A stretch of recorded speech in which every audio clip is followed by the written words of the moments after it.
Ngayon po ay pakinggan natin ang pananalita ng pasasalamat ng ating bagong ordenang diakono.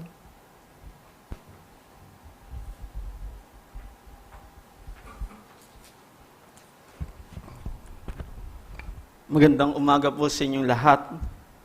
Ako ay nagpupuri sa Diyos sapagkat ang lahat ng ito ay para sa Kanyang karangalan at kapurihan. Ang araw na ito ay isang patunay ng katapatan, pagtitiwala at pag-ibig ng Diyos sa akin. Kaya naman ang aking tugon ay pagtitiwala, katapatan at wagas na pag-ibig sa Kanya at sa Kanyang bayan. Kaya walang katapusan na papuri at pasasalamat sa Kanya. Ako rin po ay nagpapasalamat sa aking pamilya, ang unang nagturo sa akin kung paano maglingkod ng buo. Ako ay nagpapasalamat din sa aking mga kaibigan na aking naging kalakbay at nakasama at sa mga komunidad na aking sinamahan. Una, ang San Carlos Seminary, ang mga seminarista at ang mga paring tagahubog, ang Holy Rosary Parish, Lower Bikutan, Santo Niño de Taguig Parish, at Santa Marta Parish. Sa aking naging parokya nung pag-usbong ng aking bukasyon sa Immaculate Conception Cathedral, at sa aking mahal na parokya ni Santa Clara de Montepalco, maraming salamat. Maraming salamat din po sa mga benefactors, sa Pasig Co-op, sa St. John Marie Vianney Association, sa Missionary of Families of Christ, at sa Paseo. Nawa, kung ano man po ang tulong na ibinigay niya sa akin, patuloy po tayong magsuporta, lalo-lalo na sa seminarista natin sa diocese. Kami rin po ay nagpapasalamat sa pagbibigay ng sarili ng ating choir, sa mga ating flower arrangers, at lalong-lalo na kay Father Roby ang nag-MC sa atin. Kaya sana po ako ay maging biyaya sa ating simbahan. Maraming salamat po.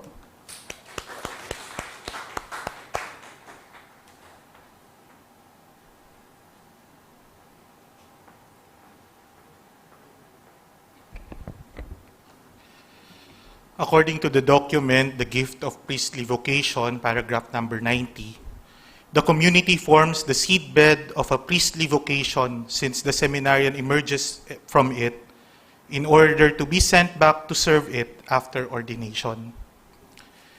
Naniniwala po ako na hindi ako mag-isa sa bukasyon na ito.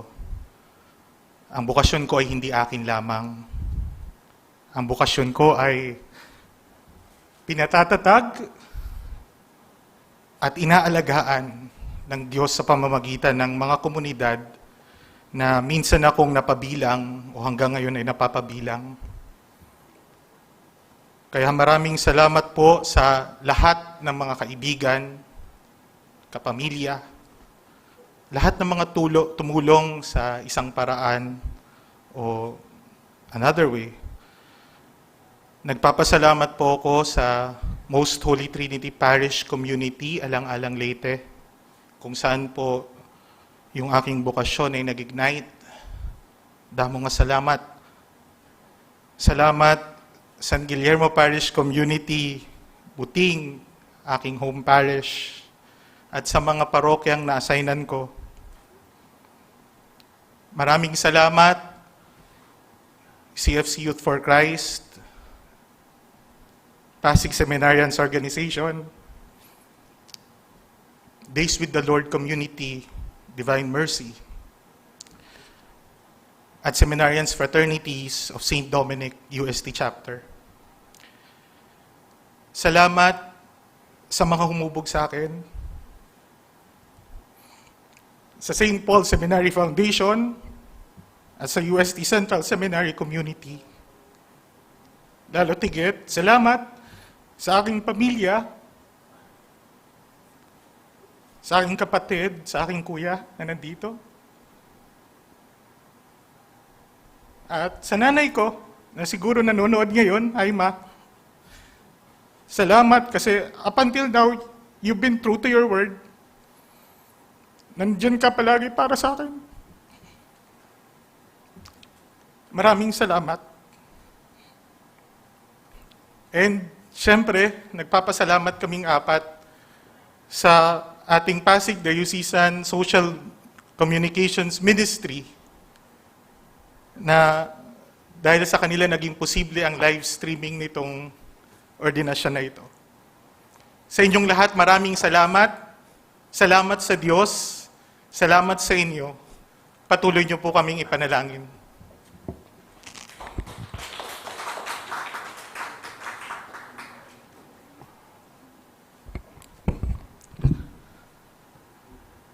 Sa pagpapalang tinanggap po namin ngayong araw na ito, kailan may hindi po nakalimot ang Diyos na bigyan kami ng mga taong naging instrumento para may sakutuparan ang biyaya pong ito.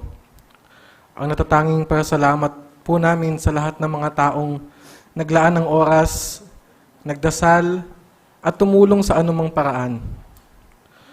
Nagpapasalamat po ako sa mga seminaryong naghubog po sa akin at nagpakilala sa akin ng tunay na pagmamahal ng Diyos. At natatanging pasalamat din po sa kumatuan ng mga pari naghubog sa amin, Reverend Father Florentino John Bolo OP.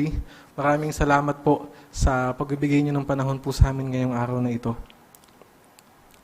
Sa mga parokya po at mga kura-parokong gumabay po sa akin sa Santa Rosario de Pasig Parish, kay Father Hokan, sa Santo Niño de Taguig Parish kay Father Daniel, at sa mga community nito, maraming salamat po. Sa aking pong home parish, ang Maria Reina ng mga Apostoles Parish, at kay Father Lino Jose, maraming salamat po sa pagbubukas po ng pinto at nagbigay po sa akin ng tahanan. Sa St. Michael the Archangel Parish, Fort Bonifacio, kung saan po nagsimula ang lahat, maraming pong salamat sa pagtatanim po sa akin ng bokasyon.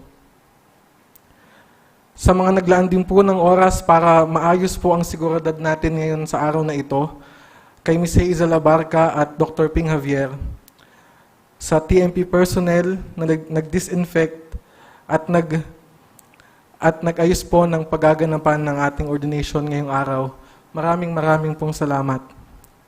At gusto ko pong partikular na pasalamatan ang taong nagturo sa akin maging matatag at palaging manampalataya. Kay Father Betbet po, maraming salamat po. Sa aking pong mga magulang, Mama Olive, Papa Alberto, salamat po ng marami sa mga suporta at lahat ng paggabay po sa akin. 10 taon po akong nag-aral sa seminaryo, hindi niyo po ako pinabayaan. Sa mga kamag-anak ko po, at sa lahat po ng mahal namin sa buhay, sa mga kaibigan ko at lahat po ng nagdasal, lubos-lubos po ang pasalamat namin sa inyo. At sa Panginoong Diyos po, na hindi po nagsasawa sa akin na magbigay ng napakadaming pagkakataon. Sa iyo po lahat ng ito, Lord. Salamat po.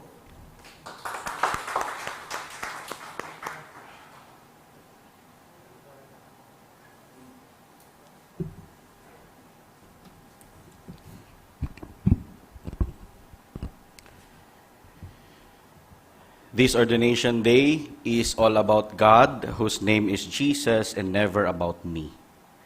Hindi po ito tungkol sa akin. Kasi sabi ng iba, congrats, nabot mo lang yung pinaka-aantay na pangarap. Oo, masaya ako, totoo, pero ang mas magandang dapat pagtuunan ng pansin ay ang isang realidad at katotohanan na sa wakas, natupad ang pangarap at plano ng Diyos para sa akin, para sa aming apat. Sabi nga sa Ebanghelyo kanina, hindi kayo ang pumili sa akin, ako ang pumili at humirang sa inyo. Ang okasyong ito ay para sa akin, tungkol sa Diyos, at hindi ako pinabayaan sa kabila ng marami kong pagkukulang. First, this ordination is all about Jesus who created circumstances and events in order to fulfill His will and dream for me. Thus, I am forever grateful to all 8 parish assignments for the last 3 years as I undergo the integration program of Bishop Milo in the Diocese of Pasig. Alam niyo na po kung sino-sino kayo. Maraming salamat po. Special mention lang ang aking home parish, which is Santo Rosario de Pasig Parish. Thanks to the Seminary of Holy Apostles Senior Seminary with its seminary formators then and now. Special mention to my SD, Father John Barro, who labored with love in guiding me all throughout my journey, no matter how hopeless and rough the road there is. Padi, if you're watching, thank you so much. This ordination is all about Jesus who has touched various hearts and persons. Second, Jesus who touches various hearts and persons. Huwag na po tayong lumayo. Maraming salamat sa aking obispo, Milo Hubert Vergara. Maraming salamat po sapagkat 3 taon na ang nakakalipas sa pamagitan mo, nabuksan ng isang maliit na siwang ng pagkakataon na bigay ng langit. Walang iyakan eh. Nang tanggapin mo ako upang maging seminarista ng Pasig. Hanggang ngayon, ang pabaon ninyong salita ay daladala ko. Simple yet profound. Julius, there is no assurance that I will accept you. But I challenge you to have just a leap of faith. Hanggang ngayon po, leap of faith ang lahat.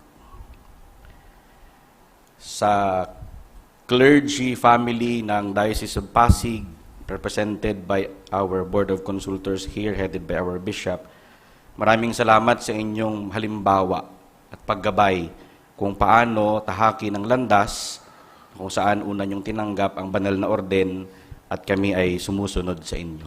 Maraming salamat po. Sa aming mga kasama dito na madre sa bahay ng obispo, ang congregation ng MCST Sisters, together with the staff sa bahay ng obispo, for the last 3 months, you have taught us how to serve silently. That even apart from so many things, learn how to serve in silence. Thank you for that. Thank you for the witnessing. Sa loob ng mahabang paglalakbay, it took me 13 years.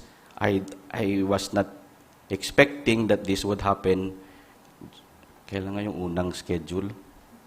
Pedro Calungsod, tapos nagka-COVID. Naku Lord, wala na talagang pag-asa to, no? Puti na, 2 minutes pala.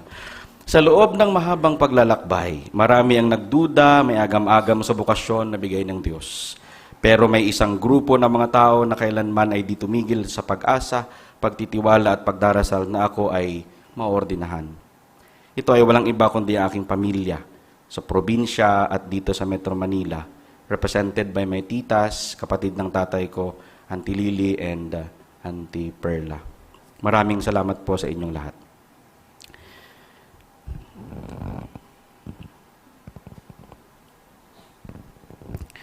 To my Father, Jesus de Gracia Sr. in heaven, I love you, Pang. Ari na o, naordinahan na gid ang imo nga agot.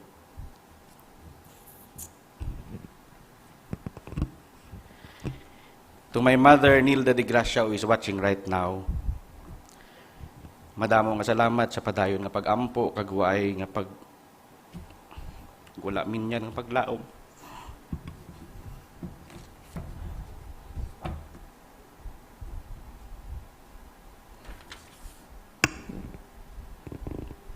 And to my brothers and sisters,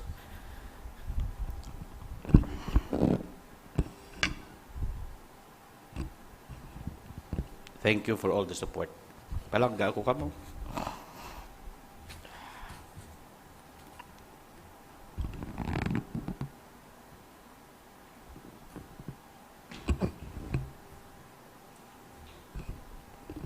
Thirdly, this ordination is about Jesus, who gave me his own mother in order to fulfill his will and dream for me. Mama Mary, whom I fondly call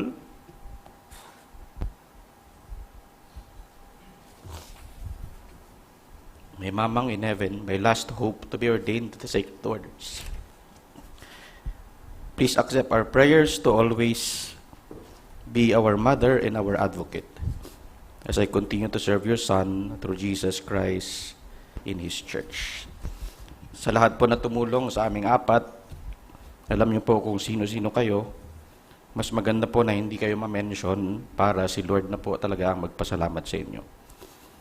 At dahil sa lahat ng ito ay tungkol sa Diyos, at ako ay tumutugon lamang sa gawaing atas niya, tanging sa Diyos din kami na si Jesus na siyang magpupuno ng anumang kulang sa aming nakayanan sa paglilingkod bilang mga diakono. Maraming salamat po sa inyong lahat.